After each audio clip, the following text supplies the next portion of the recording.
नमस्कार दोस्तों, unique classes में आपका स्वागत है। जैसा कि हमने पिछली वीडियो में चर्चा किया था भारत के संवैधानिक विकास की, उस क्रम में हम फिर आगे बढ़ते हैं।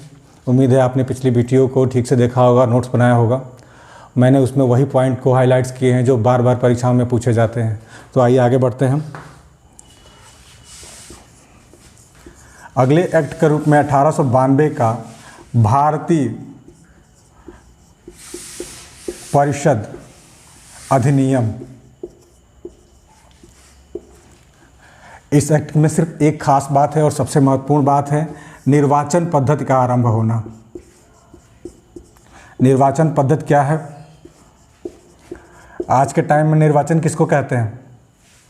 निर्वाचन पद्धति से आशय इस चीज़ का है कि अभी तक जो भी मंत्रिमंडलीय, मैंने आपको अगले वीडियो में बताया था 61 वाले में कि विभागीय और मंत्रिमंडलीय व्यवस्था का जन्म हो चुका था, लेकिन इस विभाग में, इस मंत्रिमंडल में सिर्फ ब्रिटिश लोगों को ही सदस्य बनाया जाता था, किसी भारतीय को सदस्य उसमें नहीं बनाया जाता था।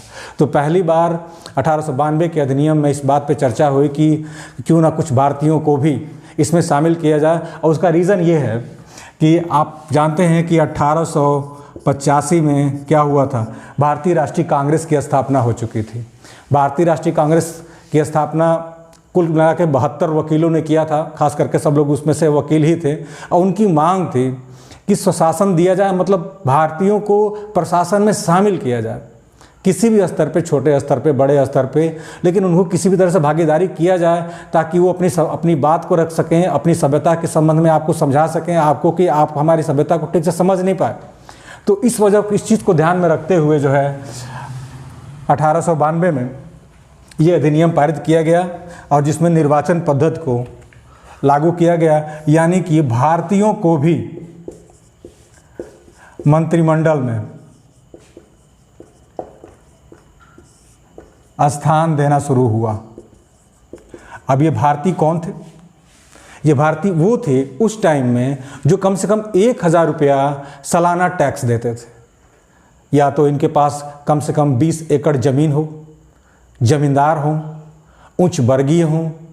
कहने का मतलब ये है कि इस निर्वाचन पद्धति में कोई भी नहीं जा सकता था। सबसे पहला और सबसे सशक्त जो शर्त थी वो ये थी कम से कम 1000 पाउंड वो सालाना टैक्स देते हों, वही व्यक्ति मंत्रिमंडल में शामिल हो सकता था। आम आदमी के लिए अभी भी कोई जगह नहीं थी। तो ये इस एक्ट की सबसे महत्वपूर्ण बात है और बाकी इस एक्ट में और कुछ भी नहीं है। निर्वाचन पद्धति का आरंभ हो चुका था एक तरीके से। धीरे धीरे भारतीय लोग जो है प्रशासन में शामिल होना शुरू हो गए थे, क्योंकि कांग्रेस शुरू में बिल्कुल एक नरम दलीय रूप में रहती थी। उसका उद्देश्य ही यही था कांग्रेस का कि अंग्रेज़ों से ज़्यादा रियायत प्राप्त की जा सके। कांग्रेस ने कभी भी ये डिसाइड नहीं किया कि कांग्रेस को भारत को आज़ाद कराना है। ये आज़ादी करने की बात हम 20वीं सदी में जब कांग्रेस प्रवेश करती है, जब कुछ क्रांतिकारी हमारे यहाँ पैदा होने लगते हैं जो ये सोचते हैं कि ब्रिटिश सरकार से मांगने का कोई फ़ायदा नहीं। इसी संदर्भ में लाला लाजपत राय कहते हैं कि हम भिखारी की तरह हर साल उनके सामने कटोरा लेके खड़े हो जाते हैं और उस कटोरे में वो लोग पत्थर मार के फेंक देते हैं। तो अब धीरे धीरे क्रांतिकारी विचारधारा उत्पन्न हो रही थी, क्योंकि मांगते मांगते थक गए थे भारत के लोग, उनको कुछ मिल नहीं रहा था। उसी संदर्भ में 1909 का भारत शासन अधिनियम या परिषद अधिनियम पारित होता है। इसको मार्ले मिंटो सुधार भी कहा जाता है। मार्ले मिंटो सुधार, मार्ले मिंटो सुधार भी कहा जाता है। इससे कई सवाल पूछे जाते हैं। सबसे पहली बात यह है कि 1906 में, उसे भी थोड़ा सा पहले जाएं तो 1905 में बंगाल विभाजन हो चुका था। ये बहुत बार पूछा जा चुका है कि बंगाल विभाजन कब हुआ था। बंगाल विभाजन होने से पूरे देश में एक अंग्रेज़ों के प्रति एक बहुत ही भयानक आक्रोश उत्पन्न हो रहा था। भारतीय राष्ट्रवादियों को लगता था कि बंगाल को विभाजित कर करके ब्रिटिश सरकार भारतीयों की ताकत को, उनके आंदोलन को कुचलना चाहती है। क्योंकि सिर्फ बंगाल, सबसे वो मत समझिए कि सिर्फ बंगाल था इसमें बिहार, उड़ीसा, वर्तमान का पश्चिम बंगाल और वर्तमान देश बांग्लादेश, इतने सारे राज्यों और देशों का समूह था, बंगाल बहुत बड़ा था। और इस जब डिवाइड हुआ तो इस समय कर्जन था, लॉर्ड कर्जन, उन्होंने इसको बंगाल को विभाजन किया था और तर्क दिया था कि इतने बड़े प्रदेश को संभालना किसी एक गवर्नर के बस की बात नहीं है, इसलिए इसको डिवाइड करना जरूरी है। लेकिन राष्ट्रवादियों ने उसको दूसरे संदर्भ में देखा, क्योंकि हिंदू मुस्लिम एकता यहाँ पे बढ़ती जा रही थी। तो ब्रिटिश सरकार ने क्या किया, ब्रिटिश सरकार ने 1906 में मुस्लिम लीग की स्थापना कर दी। मुस्लिम लीग, ये वही मुस्लिम लीग है जिसने आगे चल करके पाकिस्तान का निर्माण करवाया। इसके संस्थापक जो थे वो सलीमुल्लाह थे।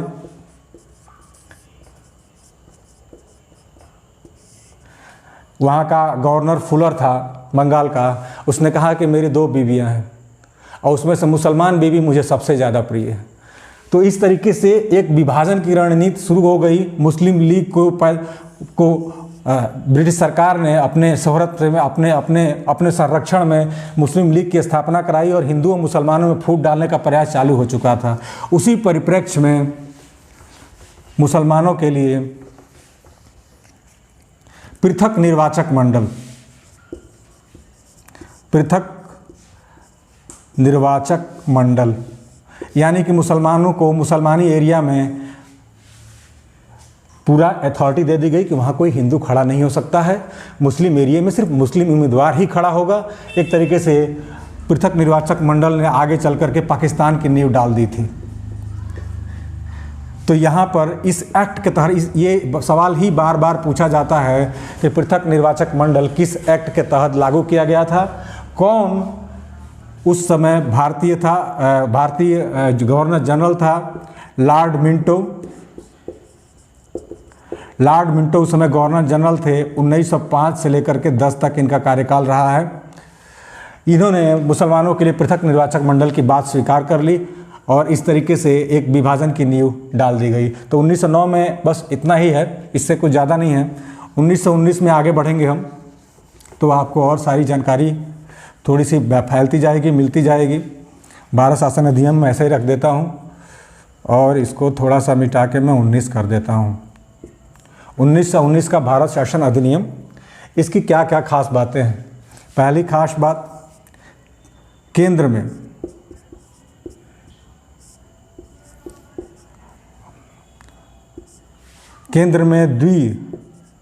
द्विसदनीय व्यवस्था।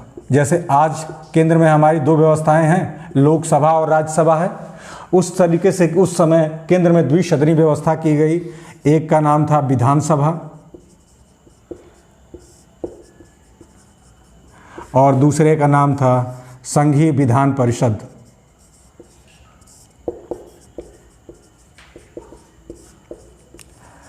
ये केंद्र में आज के केंद्र की लोकसभा और विधानसभाएं हैं। केंद्र में द्विसदनात्मक व्यवस्था लागू कर दी गई। राज्यों में दोनों, ये सवाल कई बार पूछ चुका है, राज्यों में द्वैध शासन पूछता है कि किस एक्ट के तहत राज्यों में द्वैध शासन लागू किया गया। द्वैध शासन का मतलब समझ लीजिए, इसके जन्मदाता जो है लियोनिल कर्टिस हैं। द्वैध शासन का मतलब ये था कि जो प्रांत में गवर्नर जनरल है, प्रांत में गवर्नर है, वो सारे महत्वपूर्ण अधिकार अपने पास रखता था। ठीक वैसे मैं आपको उदाहरण देता हूँ, जैसे हमारी अब वर्तमान की दिल्ली सरकार है, केजरीवाल की सरकार है, सारे अधिकार वहाँ के एलजी को है, गवर्नर को है, और कुछ चीज़ें जैसे स्वास्थ्य, शिक्षा, इस तरह की कुछ चीज़ें जो है वो वहाँ की चुनी हुई सरकार को दिया गया, जैसे केजरीवाल को दिया गया है, और बाकी सारे के सारे अधिकार जो है वहाँ के गवर्नर जनरल को है। ठीक यही है हमारी द्वैध शासन प्रणाली जो अंग्रेजों ने अपने तरफ से कायम की। राज्यों में द्वैध शासन लागू कर दिया, सारे के सारे अधिकार गवर्नर को, जितने महत्वपूर्ण विभाग थे जहाँ से कुछ किया जा सकता है वो सब गवर्नर को, और जो लोक स्वास्थ्य के छोटे मोटे विभाग हैं, शिक्षा, आपका स्वास्थ्य, अन्य चीज़ें, ये सब मुख्यमंत्री या फिर जो कहिए जो स्थानीय प्रशासन था उसको दिया गया। अन्य चीज़ों में एक महत्वपूर्ण चीज़ ये जोड़ी गई, महिला मताधिकार। महिला मताधिकार बता सकते हैं आप लोग, महिला मताधिकार कब मिला है? महिला मताधिकार देखिए, पहले ब्रिटेन में 1918 में ब्रिटेन ने अपनी महिलाओं को मत देने का अधिकार दे दिया, तो भारत में भी इसकी नींव पड़नी ही थी। इस एक्ट के तहत नींव पड़ी 1919 एक्ट के तहत, और 1926 में भारत में महिलाओं को मताधिकार प्रदान किया गया 1926 में। इस एक्ट की खास बात है, जो 2-3 चीज़ें पूछी जाती हैं वो मैंने आपके सामने यहाँ पे रखी। अब अगला एक्ट जो है 1935 का एक्ट है, उसके बारे में चर्चा करते हैं। महिला अधिकार पे कई बार सवाल बन चुके हैं, इसको ध्यान में रखिए। 1935 ये लास्ट एक्ट है जो ब्रिटिश सरकार के द्वारा लाया गया, और इस एक्ट की खास बात यह है कि हमारे सारे नेताओं ने, जो भी हमारे उस समय के वर्तमान के जो लीडर थे, चाहे नेहरू जी हों, चाहे गांधी जी, चाहे सुभाष का आज़ाद जी हों, जितने भी हमारे नेता थे, सुभाष चंद्र बोस, सभी ने इस नियम को कहा कि ये अधिनियम जो है कूड़े में डालने के लायक है, ये किसी काम का नहीं है, सब बेकार है, इसमें कुछ भी नहीं है। लेकिन जब खुद हमने अपना संविधान बनाया तो इसकी 75% बातों को अपने संविधान में शामिल कर लिया। ये सड़े गले अधिनियम को, जिसको हम सड़ा गला अधिनियम कहते हैं, उसकी 75% बातों को हूबहू अपने संविधान में हमने शामिल कर लिया। इसकी क्या खास बातें थी वो मैं आपको बताता हूँ।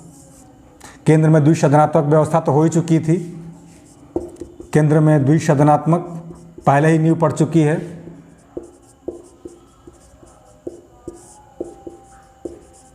केंद्र में द्विसदनात्मक पहले भी था। राज्य प्रांतों में, पहले इसका नाम लिख लीजिए, 2 सदन जो थे इसमें,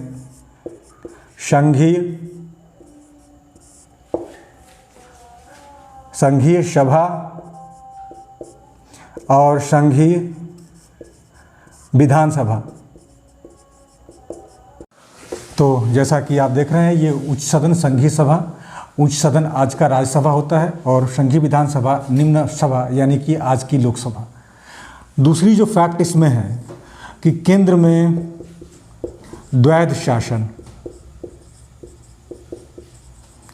जैसा कि मैंने आपको 1919 एक्ट के बारे में बताया था कि राज्यों में द्वैध शासन लागू किया गया था, और ये बताया था कि द्वैध शासन क्या होता है। सेम चीज़ें अब केंद्र में लाई गई। इसको आगे ज़्यादा बताने की ज़रूरत नहीं कि द्वैध शासन क्या है, या इसको आपको पीछे बता चुका हूँ मैं। तो ये अब राज्यों से हटा करके केंद्र में ला दिया गया। तीसरा, राज्यों में पूर्ण स्वायत्तता, यानी कि अब कैबिनेट राज्य में बनने लगी और भारतीयों को पूरी सत्ता राज्य में हर चीज़, चाहे वो पुलिस हो, प्रशासन हो, स्वास्थ्य हो, शिक्षा हो, सारे विभाग भारतीयों को सौंप दिए गए। लेकिन उनके ऊपर एक गवर्नर रहता था, जैसे आज राज्यपाल रहता था, लेकिन सारे कार्य भारतीय मंत्री ही करने लगे। राज्यों में पूर्ण स्वायत्तता, जबकि केंद्र में द्वैध शासन लागू कर दिया गया, यानी कि कुछ भाग गवर्नर जनरल के अधीन कर दिया गया और कुछ भाग भारतीय मंत्रियों के हवाले कर दिया गया। तो ये फर्क आपको दिखता है इसमें। इसके अलावा जो फर्क आता है इसमें, जैसे कि दिल्ली में उच्चतम न्यायालय की स्थापना, उच्चतम न्यायालय इसी एक्ट के तहत दिल्ली में उच्चतम न्यायालय की स्थापना की गई।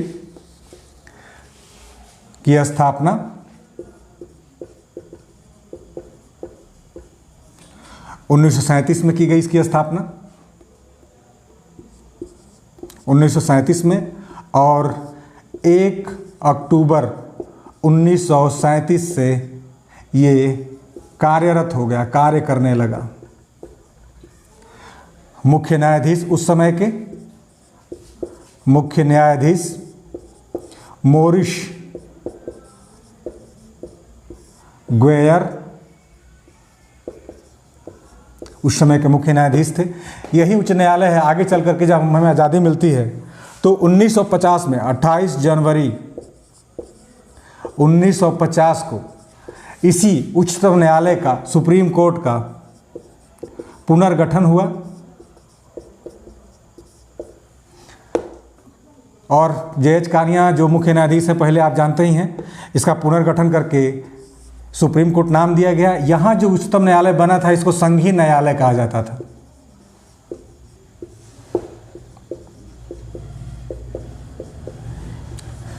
यहाँ सबसे पहले जिस समय हमारा सुप्रीम कोर्ट बना उसमें 1 न्यायाधीश और प्लस 7 अन्य न्यायाधीशों से मिलके बना था ये। आज वर्तमान में कितने हैं? 1 + 33, यानी कि 1 मुख्य न्यायाधीश और 33 अन्य न्यायाधीशों से मिलकर के बना हुआ है ये। तो इस समय की मुख्य विशेषता ये थी। इसी एक्ट के तहत बर्मा को, आज का म्यांमार को भारत से अलग कर दिया गया, भारत से अलग, लेकिन स्वायत्तता नहीं दी गई उसे। आज़ादी के बाद 1948 में म्यांमार पूर्ण स्वतंत्र हुआ।